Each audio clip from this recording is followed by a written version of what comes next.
Diyos ko po. Ikaw ba mabigat? O, tingnan mo si Kuya, ang gangga, di hayahay. Ayan, kaya alam nyo, wag nating kaawaan kung yung tao payat. Kasi pagdating sa mga ganitong obstacles, mabilis kumilos ang payat. Tingnan mo yung bata, 12 years old. Easy lang. Sakto lang yung katawan niya sa kanya. Magaan. Mabilis siya maglakad, kumilos. Tingnan mo si Z. Palibasa, first time din kasi ni Z. First time din kasi ni Z maka-experience ng ganito. Sayon, alam mo ba kapag ano bang tawag, jamboree? Ganito be ang experience mo be. Kasali, pero alam mo naman, sa syudad kasi, hindi naman ganun ka... Oo, maganda kaya nga. Tingnan mo, nasa bundok sa Boy Scout. Ganun talaga, jamboree yung tawag dun. Sa Boy Scout, ay sa kabukiran. Sa syudad kasi, sa mga school lang. Sa mga probinsyang school. Sundan mo yung apak ni Kuya, doon sa gilid. Dito sa gilid. Be, sabihin mo be na be? Kuhanan to be ng tungkod be tong mag-ama ha? Para mamaya. Kasi ako okay ako dito. Malaking bagay. Dali. Sus. Maabutan pa yata tayo ng kasunod sa atin. Pero alam mo, mas gusto ko to pa kaysa poppings. Mas maganda. Mas maganda to dito. Kaso, hindi na kaganda ito hawak-hawak mo. Oo, yun lang. Uy! Nadulas si Jose. Gusto na bumalik, ayaw ko na dito. Malapit na May ligo lang naman eh. Pahinga muna ha, wag ko na muna magbasa ng paa. Sugit lang mo daw nga, sabi ni Kuya. Oo, di ba? Akyat at baba. Sulit talaga. Oh, ano na, mapatag na. Huwag ka ba? Gaya na si Kuya. Oh, Tagiktik niya ang pawis ko pa. gusto pa wisan. Tingin ha, bangin mo. Isang ligo ka daw dito, practice ka na. Dito ka lang muna, iwanan ka na. Ititrain ka muna yung kuya. Balik-balik. Be, ano pangalan mo, be? James? Diba? Si James. Uy, ang ganda ng pangalan nyo kasi sa Bible. Si Sayon din, sa Bible din yun. Tingin sa gilid. Tingnan mo, trik-trik oh. Si Terry. Pag nagkamali ang paa mo, diretso. Kunting pagkakamali. Bawal lola dito. Dito ka lang titingin, balik ka malolola. Bawal di. Uy, grabe. Uy, naku pa. Baka maano yan. Tingnan nyo. Ingat. Ingat. Tuyo naman. So, bawal pala dito, Bi, kapag maulan, Bi. Pag maulan dito, di pwede. Di pwede. Tingnan mo, matirik siya. Upo ka na, pagkalanganin mo. Kung baga yung dinadaanan talaga namin ay matirik. Upo ka. Pagano-gano lang. Bakit ka ba dito? Ako na. Malapit na! Huwag ka na bumalik. Oh, ganun, pahinga ka lang muna. Oh, upo. Kasi nakakapagod, Bi, no? Masakit sa paa. Hindi ko namin naayos eh. Kailangan mo to Sayon pagdadaanan. Kasi ganito ang buhay. Ganito ang buhay Sayon. Rough. May rough, may smooth. Oh my gosh, upo ako.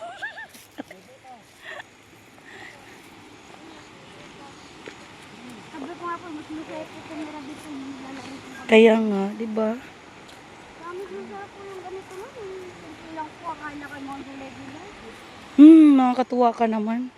Na-appreciate mo. Pagdating siguro ng panahon, mamimili ka na naman ng pag lumaki ka, Bi, tapos marami ka ng lupain. Bentahan mo si Zion ha, tapos mura lang. Para magkalapit kayo. Apo ba kayo po? Dasmariñas, abi ko. Dasma, oo. Sa Dasma lang po. Oo. Malapit na po pala kayo sa Daspinas eh. Oo, malapit. Tingnan nyo, bangin. Laging bangin. Grabe, tagaktak ang pawis ko. Tingnan nyo. Lusaw na lusaw talaga ang ano mo dito. Taba. Ang mag-ama, wala pa. Hindi ko pa nakikita ang anino. Tingnan nyo, oh. Ganito. Pero alam nyo, kapag sanay, hindi naman siya ganun kaano kasi may hagdan-hagdan. Ginawa naman nila. Masakit lang sa paa yung ano, mga bato-bato ba. Ayan, nakaupo na si James. Sabi ko. Ayan na. Ay. Wow. Ayan na. Ayan na ang ilog. Tabi-tabi po. Tabi-tabi po. Wow, ang linis. Grabe. Ang linaw. Oh. Ang linaw ng tubig, oh. Ayan. See? Ayan na po ang tubig. Ayan, kita nyo? Grabe, ang dalisay ng tubig.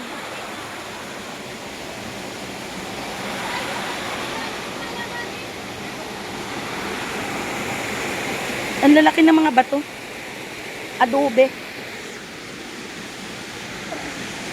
Supo muna ako.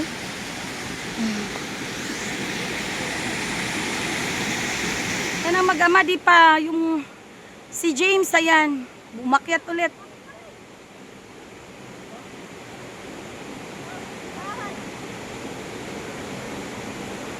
Kinarga na ng ama.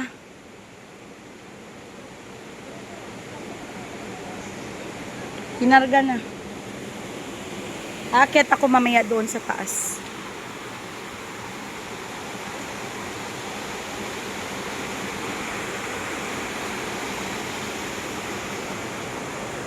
Tabi-tabi po. Ang lalaki ng mga bato. Gusto ko pumunta doon sa taas mamaya. Yan. Tingnan mo ang bukal. Eh.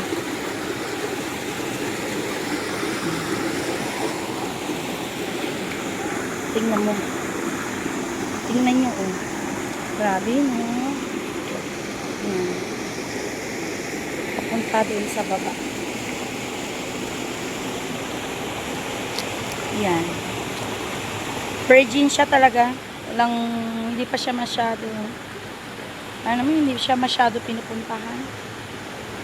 Kaya natural lang na may mga dahon. Pero yung tubig napakadalisay.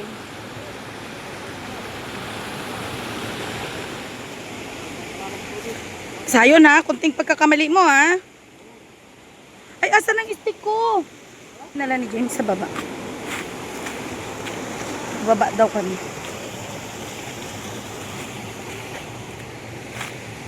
Kasi malalim.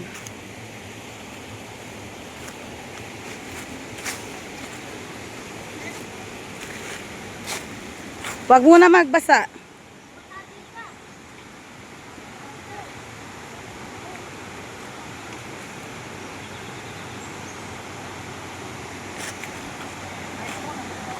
Pahinga muna.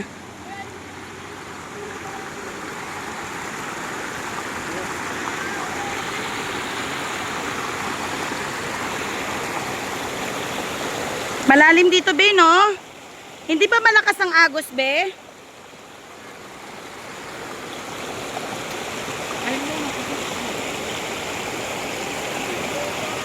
Dito lang siguro sa taas pa si Sayon.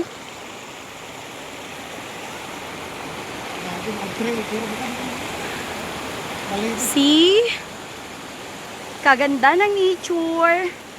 Nakisama. Blue sky. Tingnan mong bata. Grabe ang pawis. Tagaktak. Feeling ko mga 3 kilo siguro yung nabawas sa mga katawan namin. Ganda. Grabe mga palangga. Dito malalim tong area na to. So, pero sa baba,